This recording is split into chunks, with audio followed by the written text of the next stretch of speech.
Hey everybody, this is your daily dose of all things royal.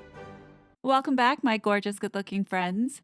So over the weekend, Channel 5 in the UK had did another documentary piece, Meghan, famous but friendless. And what this is propaganda in its real form.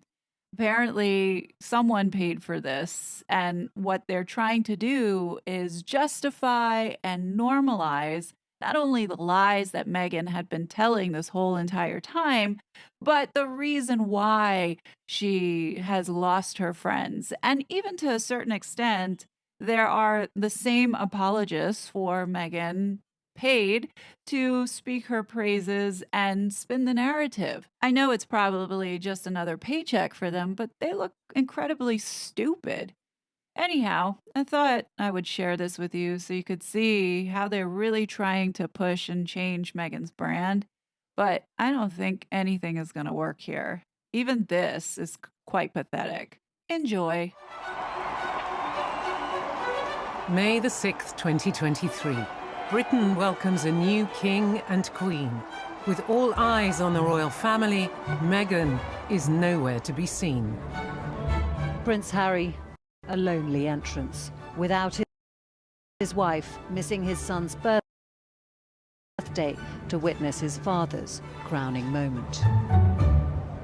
While Harry attends the coronation alone, back in California, Meghan is getting on with her life. She hosts a party for Archie's 4th birthday and is then photographed hiking with Marcus Anderson, a close friend for over a decade. When she moved to Toronto, Marcus Anderson would appear to be one of Meghan's closest friends, and he's certainly been there from the beginning. In 2011, Meghan moved to Canada to film Suits and met Marcus, who worked at the exclusive members club Soho House. In this video diary, curious to explore a new city, Meghan immersed herself in Toronto's social scene. Come with me for a day in the life. I'm going to show you my favorite spots in Toronto. Marcus was one of the first people Meghan became friends with after her relocation to Toronto, when Soho House became one of her favorite hangouts. I write my stories here, I take my meetings here, and it's kind of amazing because all over the world, if I'm traveling, Soho House can still be home base. Marcus Anderson is the king of Soho House. There is no one you'd want to be more in with. He can look after you, and he's someone that never talks. And it's believed that the discreet and well-connected Marcus had a hand in helping along Meghan and Harry's romance. Soho House is the place that Meghan and Harry had their first ever date, and Marcus obviously had something to do with it. Meghan has showered praise on Marcus in the past across social media, and her Instagram shows she has spent many a fun night out with him. When she was filming the TV show Suits in Toronto, Meghan laid down roots in Canada. When you look at her move to Canada, she sort of created, I suppose, a new family for herself. You know, you can see that she's good at making friends, she's a good networker. When Meghan walks into a room, she really does light it up. She's got the biggest smile, she's got twinkly eyes, and she greets you like she's known you all her life. And it makes you warm to her. You want to be her friend. I certainly did. In the TV show Suits, Meghan's character's good looks did not go unnoticed. I'm Rachel Zane. I'll be giving you your orientation. Wow, you're pretty. And it seems in real life, she's likable too. She's talented, beautiful, engaging, and she uses all those things to great effect. Magnetic was the word used by someone who knows her well to describe her, and incredibly charming. In this NBC red carpet video, Meghan reflects on the friendships she's forged with the Suits cast. That these friendships that you see us develop on camera are really a reflection of how well we all get along off camera. And it's not just that cliche. Of, oh, we're friends with everyone, but you actually are. Yeah, we actually really like each other. Abigail Spencer, she grew very close to when they were making Suits. In this Entertainment Tonight interview, Abigail Spencer, who was also an actor in Suits, sheds light on her friendship with Meghan. I mean, she's a trusted friend and one of the most glorious people I've ever met. As well as her Suits co-stars, Meghan also became close friends with one of Toronto's most influential women, stylist Jessica Mulroney. Jessica is very well known almost celebrity, if you like, in Canada. Jessica is a stylist, and she was Meghan's stylist, but she also became probably her best friend. One of my closest girlfriends is here, Jessica Mulrooney, who runs Kleinfeld's in Toronto, and she's helping me. In this Hello Magazine video, Jessica helps Meghan pick out a wedding dress for her character in Soup. Thanks, Jess. Thank you. Her husband, Ben, was the son of a former prime minister. He himself was a very successful TV host. Jessica also did all the styling for the magazine shoots and pictured together in each other's Instagram posts, you name it, they were together. In the early days of the romance, Meghan and Harry would go and stay at Jessica and Ben's house. And Jessica proved to be a loyal and discreet friend. Ben and Jessica kept things very, very quiet, very, very tight to the chest. Jessica's daughter, Ivy, was one of Meghan's bridesmaids. Jessica and the Mulroneys are a key part of Team Meghan, and indeed the infamous baby shower in New York. Meghan's baby shower reportedly cost over £150,000 and featured a host of celebrity friends. She arrived at the Upper East Side venue yesterday. And the event garnered coverage around the world, including on CBS This Morning. The intimate party included some big-name guests, including Amal Clooney, Serena Williams, and our very own queen, Gayle King. Gayle King explains live on the show how the baby shower took place. So I think her friends just wanted to celebrate her. Serena and her best friend, Genevieve, and her friend Jessica Mulroney. Those were the three women that put it all together. And it was a very, very small private affair and just a very special time for her. Some pictures leaked out of just how sort of magnificent this baby shower was, with her favourite cakes and flowers and everything else. And, you know, there's Jessica having orchestrated the whole thing. And Jessica was a loyal friend when Meghan was struggling with being part of the royal family. And of course, for that really pivotal and life-changing moment when Harry and Meghan decided to leave. They are resigning from the royal family. It is quite staggering news. So Jessica has been absolutely vital and a major cog in the wheel of the Harry-Meghan machine right from the beginning.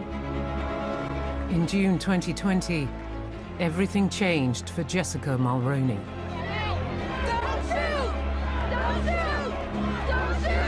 Jessica got involved in a race row on social media.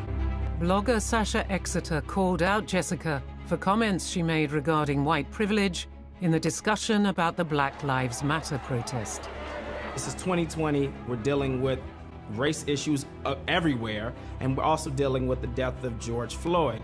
Sasha released a video on Instagram stating that Jessica had made inappropriate comments to her in private messages. You cannot be posting that you stand in solidarity while attempting to silence somebody via text. I'll be damned if the next generation of Black women have to go through this. Jessica lost loads of deals from being a stylist. Everyone dropped her. She was let go from Good Morning America because of all the backlash. Her husband, Ben, had to resign from ET Canada. In the wake of Jessica and Ben's fall from grace in 2020, Meghan's relationship with her friend also appears to have changed. I think that friendship has absolutely cooled off. We have not seen them together since Meghan moved to California. She features in a blink and you miss it moment in the Netflix docuseries. It's as if she's just been completely erased from Meghan's life. Once an avid social media user, Jessica now only posts occasionally. And one cryptic post Jessica shared on Instagram at the end of 2022 has come under particular scrutiny. It included the words, "Learn how to move without the crowd." Was the crowd pointed at Meghan and Harry? Who knows, but it does make you wonder and read into that. This isn't the first time Meghan appears to have lost a best friend. Meghan does seem to have a bit of a reputation for ghosting friends. Ninaki Priddy, who is her childhood friend, who she pretty much grew up with, claims that after years of loyal friendship, she was just dropped. Ninaki was reportedly upset by the way Meghan allegedly ended her first marriage to Trevor Engelson. It's been talked about that Meghan actually sent her engagement ring back through the post to her first husband and, got supposedly a lot of flack for that. At the end of the day, all she did was give the engagement ring back and send it through the post rather than maybe handing it over in person. I don't really think that makes you a bad person. Ninaki is quoted as saying she is very strategic in the way she cultivates circles of friends. Once she decides you're not part of her life, she can be very cold. I find it fascinating when people come out the woodwork and old school friends or old colleagues and say, oh my goodness me, they changed so much. And quite often it's not the person that changed, it's the other person and their attitudes towards their friend or now their former friend. By 2013, Meghan had been starring in Canadian TV show Suits for 2 years, but was virtually unknown in Britain.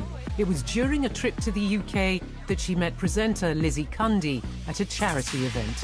She had fame in America. She was on one of the best shows out there, and she was doing very well in the lead role. But she really wanted to make it here. At another charity event, Lizzie managed to secure a red carpet interview with Meghan. I've had the best time. In London. Fans are amazing. We gave Meghan an interview, and she was very happy and delighted to see us and be interviewed. She loved Britain, she loved the red buses, everything about it, loved people calling her darling, and she was finding it all very funny. Must be mad because, you know, it's very different here and it's cold. It is very cold, but the people are so warm. As cheesy as that sounds, I was joking today, I've never been called love or darling more in my life, so it makes me want to stick around for a while. We later saw her friends with the lovely model Millie McIntosh, who was also in Made in Chelsea. A friendship that didn't last. Just to give you a heads up in advance, this episode does have a bit of swearing in it. In her podcast Mum Lemmas and More, Millie explains how her friendship with Meghan unravelled. And I felt like she'd kind of told me to just like off, basically. Meghan's circle totally changed when she started meeting Prince Harry. We now know that Millie has come out and said that, you know, she was pretty much frozen out of Meghan's circle of friends. Meghan allegedly dropped her UK friends when she started seeing Harry. We will never know exactly what it's like to suddenly date a member of the royal family and what pressures are put upon you. Did joining the royal firm leave her isolated? Living in a royal palace, it's been described as a golden cage. You know, it's a very nice cage, but it's still a cage. Even relations with her own family took a turn for the worse. One of the biggest questions many people ask is, why does Meghan have this estranged relationship? Thomas not coming over for the wedding was really the beginning of the end for Meghan and her father.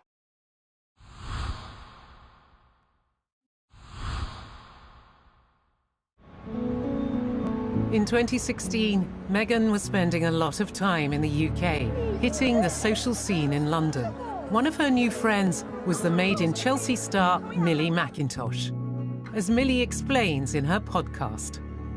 And she didn't really know know London very well or know that many people in London. So we would hang out, like we would kind of go out for like brunch, we'd go to yoga, we'd go for a stroll, and I remember she'd never been to Chelsea. I took her to the Ivy on King's Road. I took her to my favourite spots. And Meghan posted a picture on Instagram of the two of them together at exclusive members club Soho Farmhouse in the Cotswolds. Socialite and presenter Lizzie Cundy also became a friend of Meghan's in the UK. I didn't have a clue who she was when I first met her, but she has got special qualities and it makes you warm to her. You want to be her friend. I certainly did. She loved the UK. She absolutely adored it. She wanted to get fame here and she wanted to find love. She wanted to find a British boyfriend. And the British boyfriend she found was one of the most eligible bachelors in the world. But how exactly did they meet?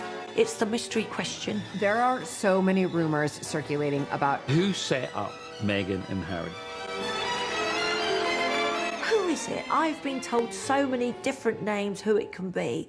I mean, I must have heard from 10 different people. I don't know what is true. Is it one of Harry's rugby pals? Is it one of her pals that happen to know Harry? Maybe it was me.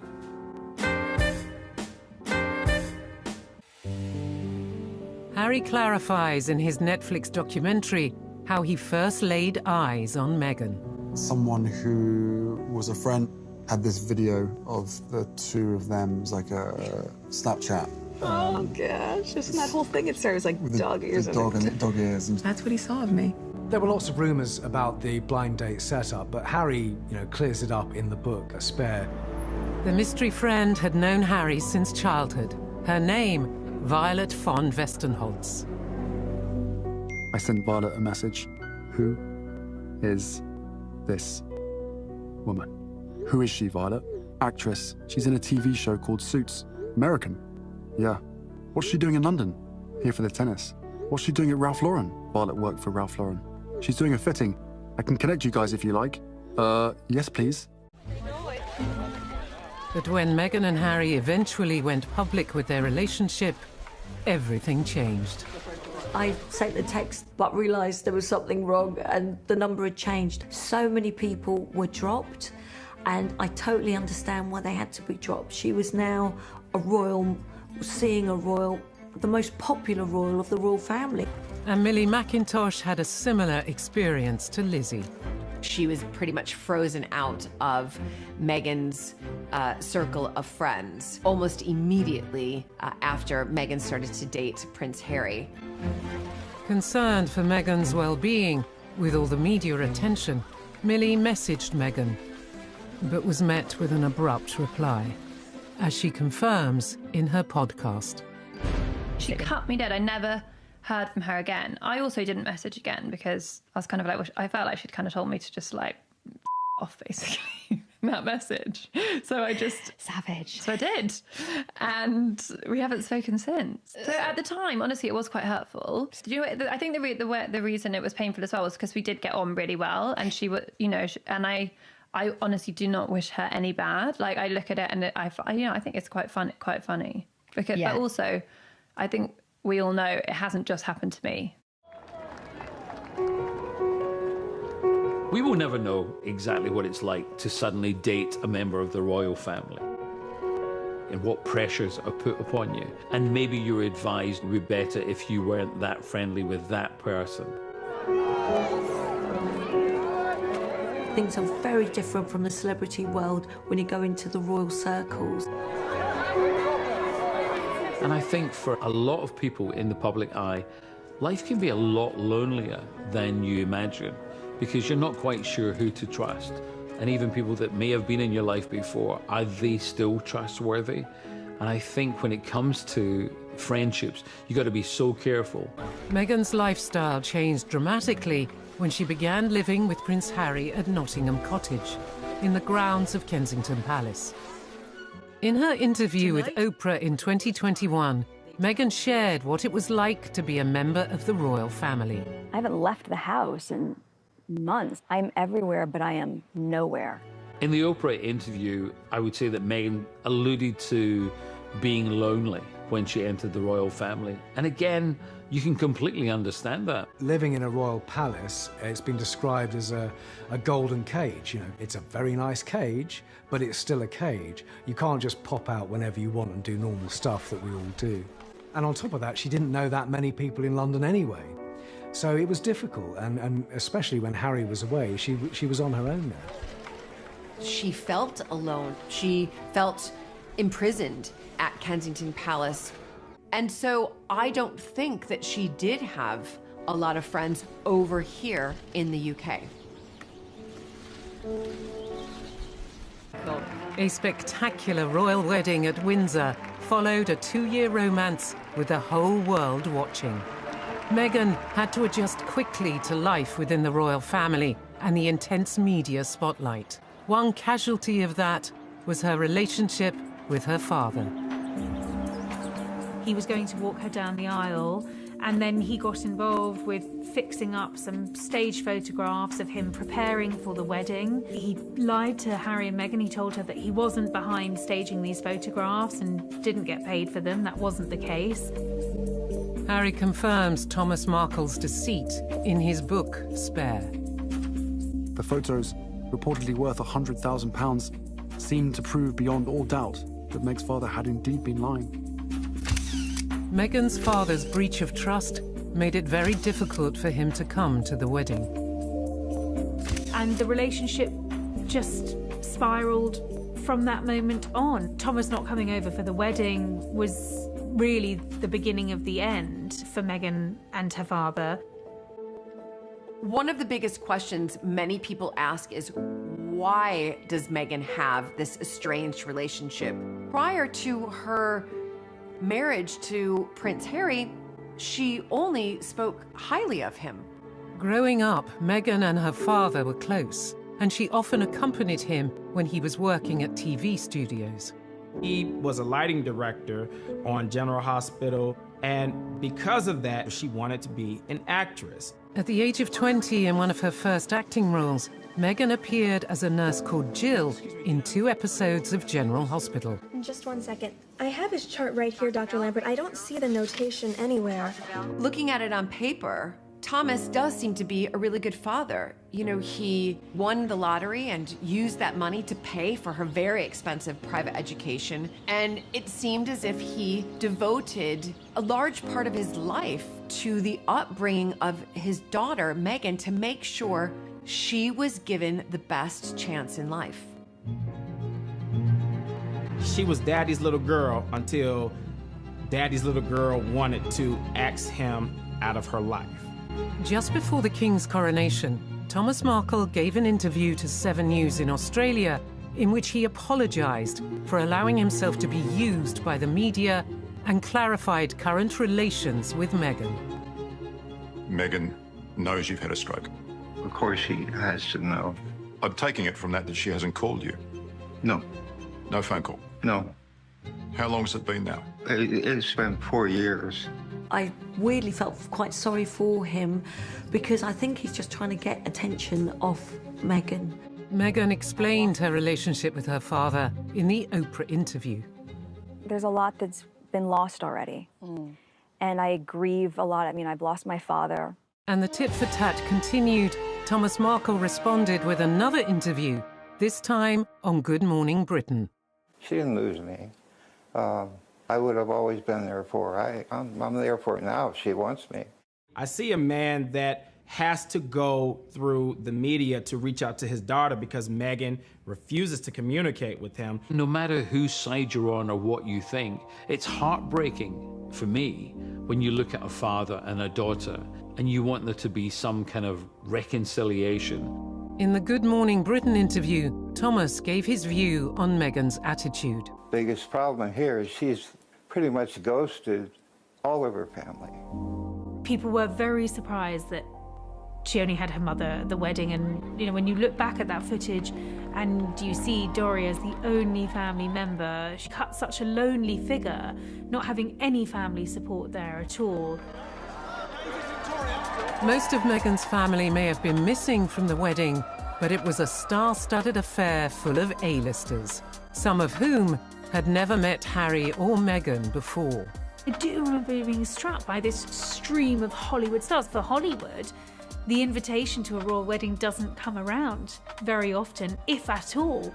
You had this bizarre situation where you had Hollywood royalty turning up for real-life royalty. There were certain guests at the wedding that we believe were not the closest of friends and maybe wouldn't have been invited to a normal wedding. But then again, it wasn't a normal wedding. It was a royal wedding. And also, it's a great chance to bring these people even closer to you. Now, we expected the Beckhams because we know Harry has a great relationship with them. We expected Elton. We expected that sort of smattering of stars that do tend to come with a royal wedding. But we didn't expect the likes of Oprah Winfrey. It has been reported that Oprah and Meghan had met only once before she was invited to the wedding. I don't know the truth of it, but Oprah had an absolutely prime spot in St. George's Chapel. The story goes that she contacted Doria, Meghan's mother, to get in touch with the Duchess of Sussex. Doria does yoga. I've never heard of Oprah Winfrey doing yoga, but who am I? So Oprah puts it out there. She wants to get to know Doria, invites her to a yoga session, and she wants to come to the royal wedding. It was an invitation that paid dividends 3 years later, with Oprah securing a high-profile sit-down interview with Meghan and Harry on the CBS network. She probably didn't think it was going to literally be a few years after their marriage, but she ended up landing possibly the biggest interview of all time.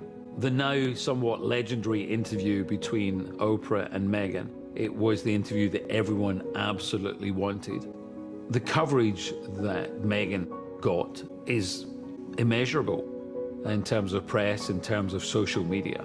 Meghan's revelations shook the monarchy to the core and made headlines around the world. We certainly felt that there were quite a number of bombshells being dropped there, and that initial reaction was incredible viewing figures. CNN reported widely on the Oprah interview. Buckingham Palace has just put out a statement saying that it is saddened by what has transpired. She asked for help, and no one gave it. Amongst the bombshell allegations was Meghan's assertion about an unnamed member of the royal family. Concerns and conversations about how dark his skin might be when he's born. The Oprah interview, it was like shockwaves around the U.S.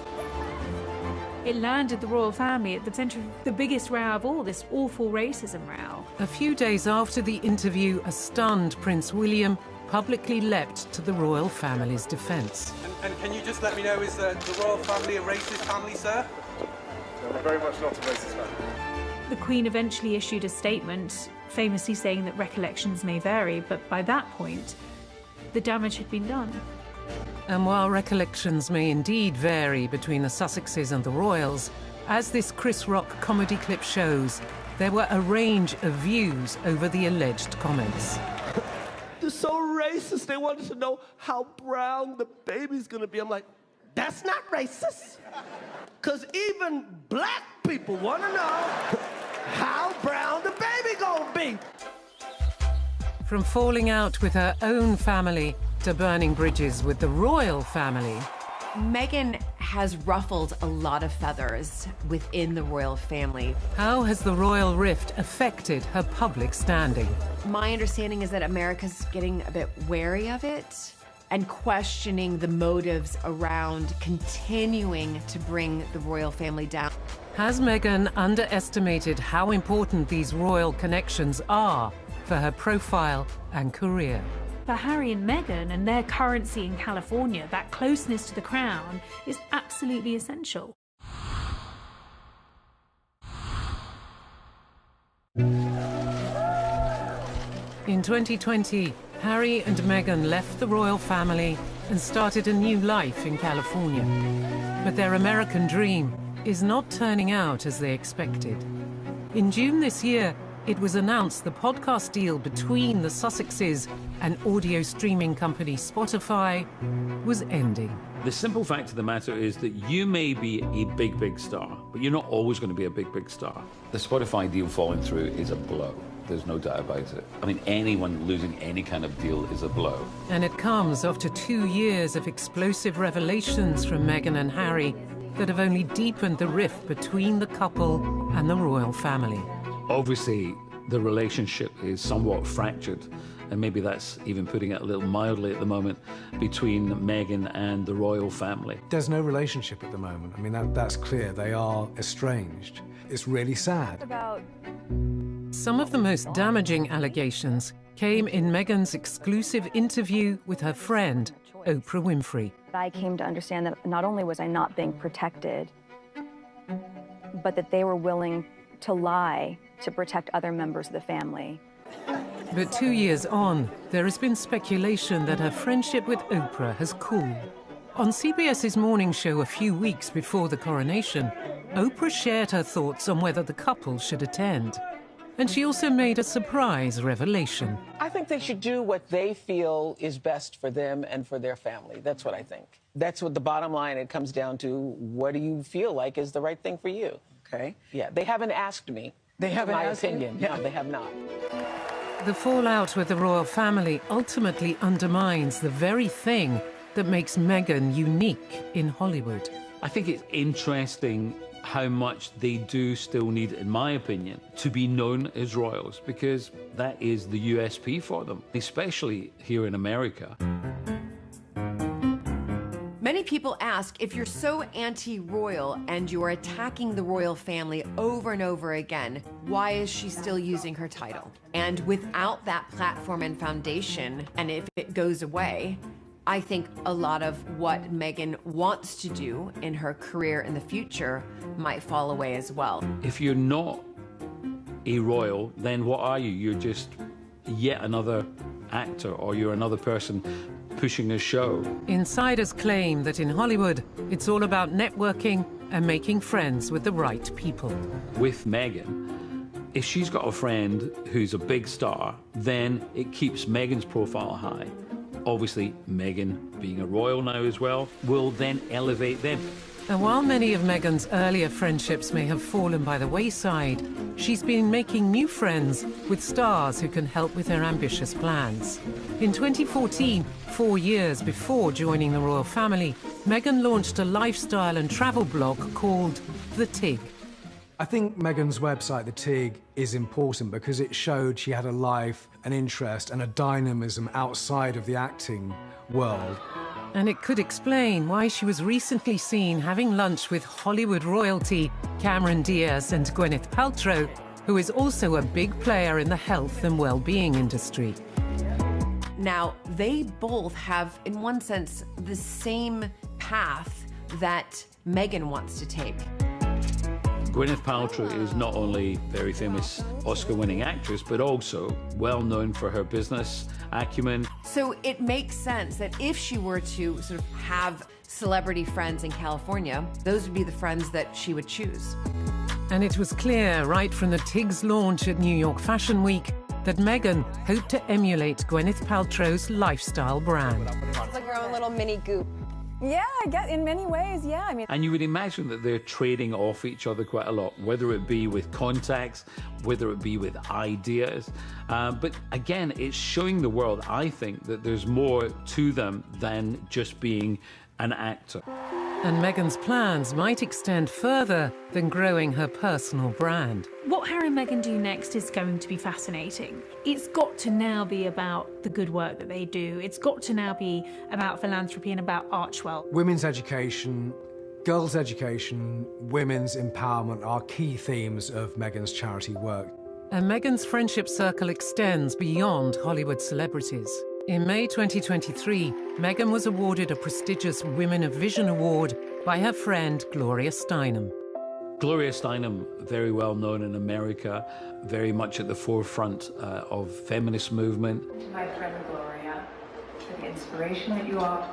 Who better to align yourself with than the woman who has, in one sense, changed the way that women are viewed these days?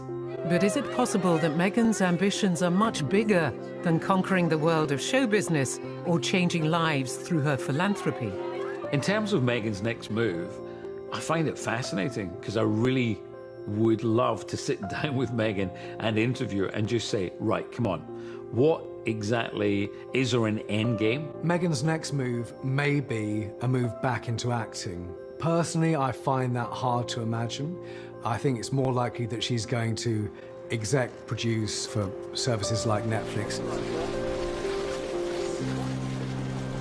It's not too big a stretch to imagine Meghan running for office.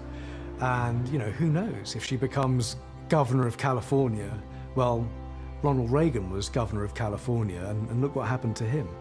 And for her, I feel to have one better than the monarchy is be President of the United States. Whatever Meghan's future plans, it's clear that some of her friends, such as Marcus Anderson and Abigail Spencer, will continue to be trusted and relied upon. It must be nice as well to have friends from the older days and also friends who are from the acting world who can appreciate a lot of the stuff that she's going through at the moment. And while some people have criticized Meghan for dropping friendships, maybe she had little choice. Well, sadly for me, our relationship changed when Meghan started seeing Prince Harry.